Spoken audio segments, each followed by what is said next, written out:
नमस्कार दोस्तों, मैं हूं सुभाष कुशवाहा और आप देख रहे हैं शुभ टाइम 8। दोस्तों, आजकल सोशल मीडिया पर बहुत सारी खबरें वायरल होती हैं जो या तो झूठी होती हैं या फिर थंबनेल कुछ और दिखाया जाता है और खबर उसके अंदर की खबर कुछ और होती है। इसलिए इनका पहले विश्लेषण कर लेना अनिवार्य होता है, उसके बाद ही इन पर भरोसा किया जा सकता है। तो चलिए शुरू करते हैं अपना विश्लेषण। दोस्तों, हम खबर भी सीधे सोशल मीडिया से ले रहे हैं।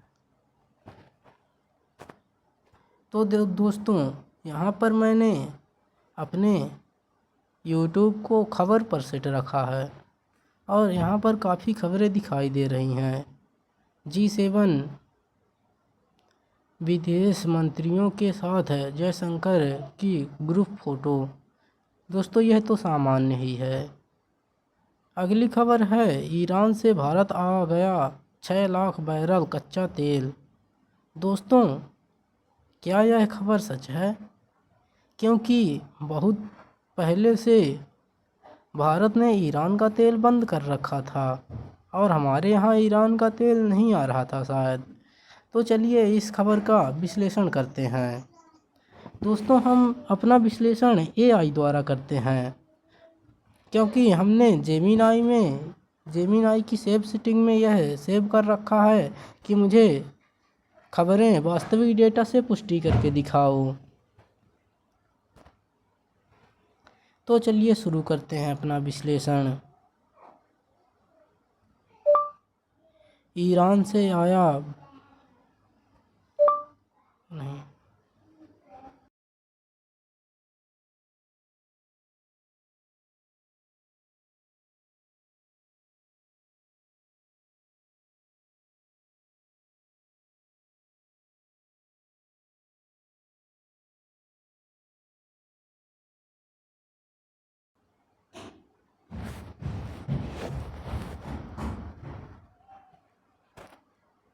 दोस्तों, हम यहाँ पर जेमिनाई से पूछे हैं, ईरान से भारत आया 6 लाख बैरल कच्चा तेल।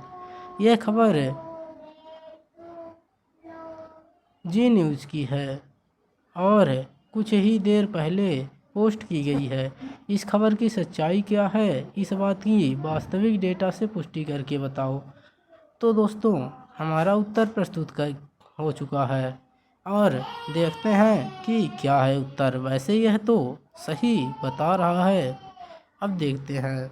ईरान से भारत तेल आने की ये खबर पूरी तरह सच है और वर्तमान में अंतर्राष्ट्रीय मीडिया और शिपिंग डेटा में चर्चा का विषय बनी हुई है। नेट से प्राप्त वास्तविक डेटा के आधार पर इस खबर की मुख्य बातें नीचे दी गई हैं। खबर की मुख्य सच्चाई। तेल की मात्रा। खबर के अनुसार 6 लाख बैरल कच्चा तेल ईरान से भारत आ रहा है। जहाज का नाम, इस तेल को पिंगशुन नामक टैंकर एफ्रामैक्स टैंकर में लाया जा रहा है, जो एस्वातिनी के झंडे के साथ चल रहा है। गंतव्य, ये जहाज गुजरात के वादीनार पोर्ट पर पहुंचने वाला है। वादीनार में नयारा एनर्जी की रिफाइनरी स्थित है।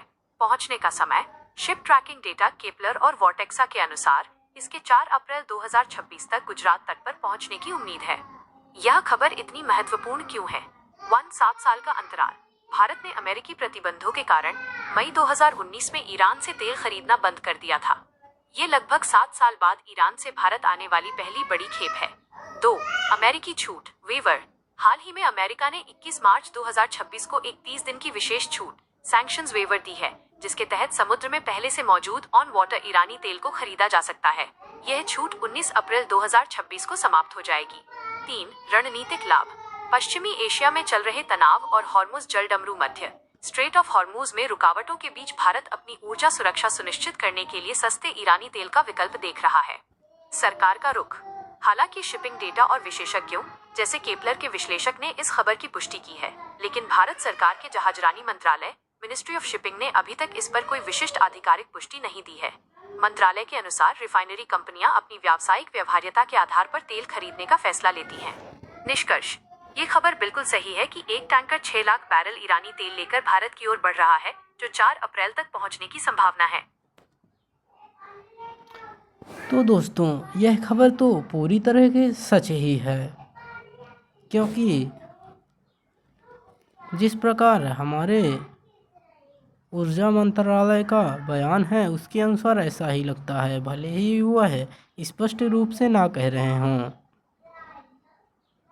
मंत्रालय बोल रहा है कि रिफाइनरी कंपनियां अपनी व्यावसायिक व्यवहार्यता के आधार पर तेल खरीदने का फैसला लेती हैं, मतलब कि वह इस खबर से नकार नहीं रहे हैं और सच में यह खरीदा जा रहा है। तो क्या दोस्तों आप यह जानना चाहेंगे कि जब इतने सालों तक 7 सालों तक बंद रहा तो अब क्यों खरीदा जा रहा है? तो चलिए पूछते हैं।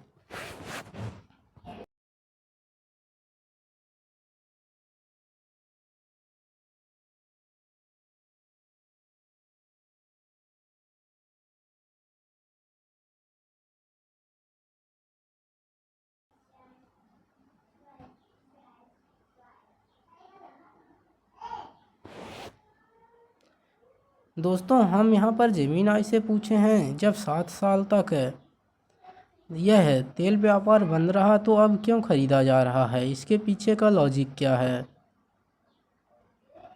तो दोस्तों यहाँ पर थोड़ा सा टाइम ले रहा है।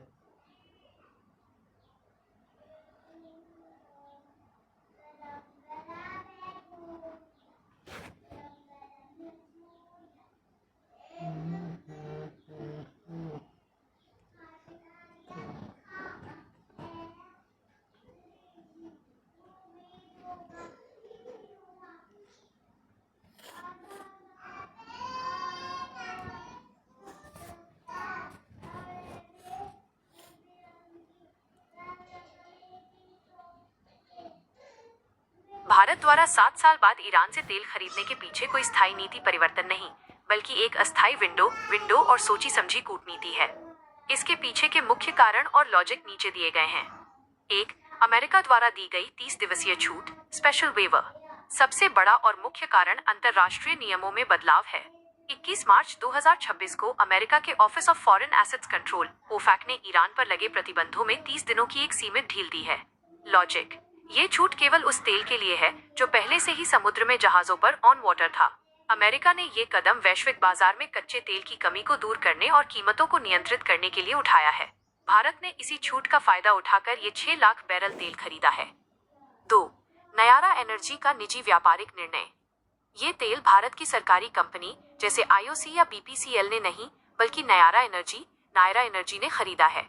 लॉजिक: नयारा एनर्जी में रूस की रोसनेफ्ट की बड़ी हिस्सेदारी है। चूंकि रूस खुद प्रतिबंधों का सामना कर रहा है, इसलिए उनकी कंपनियां ईरानी तेल जैसे जोखिम भरे सौदे करने में अधिक सक्षम और इच्छुक होती हैं। ये एक शुद्ध व्यावसायिक जोखिम है जिसे निजी कंपनियां ले सकती हैं। 3. भारी छूट, डीप डिस्काउंट्स। 7 साल तक बाजार से बाहर रहने और प्रतिबंधों के दबाव के कारण ईरान अपना तेल अंतर्राष्ट्रीय बेंचमार्क जैसे ब्रेंट क्रूड से काफी कम कीमत पर बेच रहा है। लॉजिक: रूस यूक्रेन युद्ध और मध्य पूर्व इजराइल हमास के तनाव के कारण तेल की कीमतें $90 के पार जा रही हैं। ऐसे में ईरान से सस्ता तेल मिलना भारत जैसी अर्थव्यवस्था के लिए महंगाई को रोकने का एक जरिया है। 4. भुगतान का रास्ता, पेमेंट मैकेनिज्म। 7 साल पहले सबसे बड़ी समस्या डॉलर में भुगतान करना था, क्योंकि ईरान स्विफ्ट सिस्टम से बाहर है। लॉजिक: अब भारत और ईरान के बीच रुपी रियल व्यापार तंत्र सक्रिय है। इसके अलावा UAE के दिरहम के जरिए भी भुगतान के रास्ते निकाले गए हैं, जिससे अमेरिकी बैंकिंग प्रणाली को बाईपास करना संभव हो गया है। 5. रणनीतिक संतुलन, स्ट्रेटेजिक बैलेंसिंग। भारत वर्तमान में दुनिया का तीसरा सबसे बड़ा तेल उपभोक्ता है। लॉजिक: भारत अमेरिका को ये संकेत दे रहा है कि वह अपनी ऊर्जा सुरक्षा, एनर्जी सिक्योरिटी के लिए केवल एक देश या क्षेत्र पर निर्भर नहीं रहेगा। यदि अमेरिका छूट देता है तो भारत अपनी जरूरतों के हिसाब से सबसे सस्ता विकल्प चुनेगा, चाहे वो रूस हो या ईरान। संक्षेप में, यह 7 साल बाद व्यापार शुरू होना प्रतिबंधों के खत्म होने का संकेत नहीं है, बल्कि अमेरिका द्वारा दी गई 1 महीने की मोहलत का फायदा उठाकर सस्ता तेल हासिल करने की एक त्वरित चाल है। ये छूट 19 अप्रैल 2026 को खत्म हो जाएगी, जिसके बाद शायद ये व्यापार फिर से रुक जाए।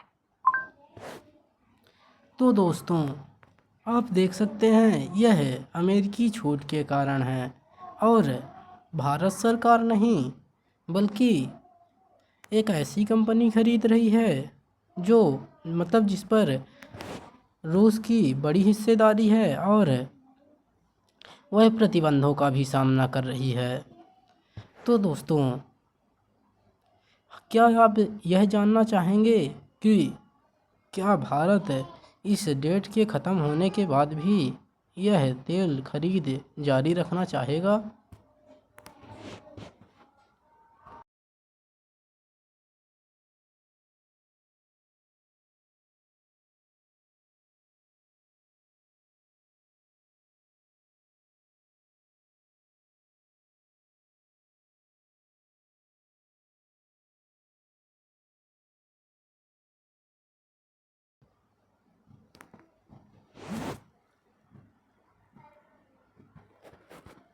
उन्नीस अप्रैल 2026 की समय सीमा खत्म होने के बाद भारत इस व्यापार को जारी रखेगा या नहीं, ये पूरी तरह से वैश्विक परिस्थितियों और भारत की ऊर्जा सुरक्षा एनर्जी सिक्योरिटी पर निर्भर करेगा। वर्तमान परिदृश्य और लॉजिक के आधार पर इसके दो पहलू हो सकते हैं। एक, व्यापार बंद होने की संभावना। अमेरिका के नियमों के अनुसार ज्यादातर विशेषज्ञों का मानना है कि 19 अप्रैल के बाद भारत बड़े पैमाने पर खरीदारी बंद कर सकता है, क्योंकि सीमित छूट नैरो विंडो। अमेरिका ने यह छूट केवल उस तेल के लिए दी है जो पहले से ही समुद्र में जहाजों पर था। नए सौदे करने की अनुमति अभी भी नहीं है। प्रतिबंधों का डर। भारतीय बैंक और बीमा कंपनियां अमेरिकी प्रतिबंधों सेकेंडरी सैंक्शन से बहुत डरती हैं। यदि 19 अप्रैल के बाद व्यापार जारी रहता है तो भारत के अन्य अंतर्राष्ट्रीय लेन देन और बैंकिंग सिस्टम पर खतरा आ सकता है। भुगतान की समस्या। स्विफ्ट सिस्टम से ईरान के बाहर होने के कारण डॉलर में भुगतान असंभव है। जब तक कोई पक्का रुपया रियाल सिस्टम या वैकल्पिक मार्ग लंबे समय के लिए तैयार नहीं होता, व्यापार जारी रखना मुश्किल है। 2. व्यापार जारी रहने की संभावना। सस्ते तेल के लालच में भारत इस व्यापार को जारी रखने की कोशिश भी कर सकता है यदि युद्ध की स्थिति। वर्तमान में पश्चिम एशिया, ईरान, इजराइल, अमेरिका में युद्ध जैसी स्थिति है और हॉर्मुज जलडमरू मध्य स्ट्रेट ऑफ हॉर्मुज आंशिक रूप से बंद है।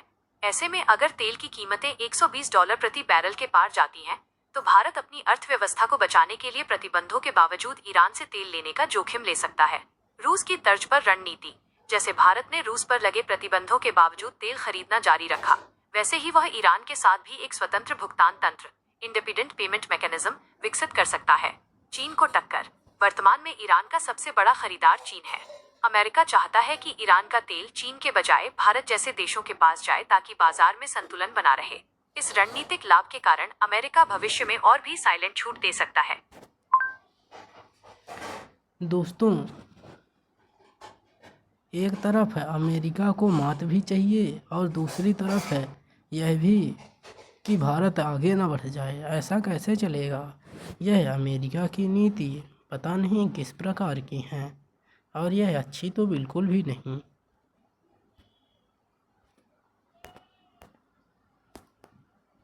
वर्तमान वास्तविकता क्या है? अभी के लिए भारत बहुत सावधानी वेट एंड वॉच बरत रहा है। नयारा एनर्जी जैसी निजी कंपनियों ने यह तेल खरीदा है क्योंकि उनके पास जोखिम लेने की अधिक क्षमता है। सरकारी कंपनियां जैसे IOC, BPCL अभी भी इस बात का इंतजार कर रही हैं कि क्या अमेरिका इस 30 दिन की छूट को आगे बढ़ाएगा। निष्कर्ष, यदि 19 अप्रैल के बाद अमेरिका ने सख्त रुख अपनाया तो भारत औपचारिक रूप से इसे बंद कर देगा। लेकिन यदि वैश्विक बाजार में तेल की किल्लत बनी रही तो भारत बैकडोर, चोरी छिपे या तीसरे देशों के जरिए या विशेष छूट की मांग करके इस व्यापार को सीमित मात्रा में जारी रखने की कोशिश जरूर करेगा। क्या आप इस तेल व्यापार के भारत की अर्थव्यवस्था जैसे पेट्रोल डीजल के दाम पर होने वाले असर के बारे में विस्तार से जानना चाहेंगे? तो दोस्तों, हमें लगता है कि हमारा विश्लेषण अब बड़ा हो रहा है और हमें यहीं पर इसे समाप्त करना चाहिए। हमारे ऐसे ही विश्लेषण के लिए और खबरों की सच्चाई को जानने के लिए हमारे चैनल शुभ टाइम 8 को सब्सक्राइब करें। नमस्कार, जय हिंद।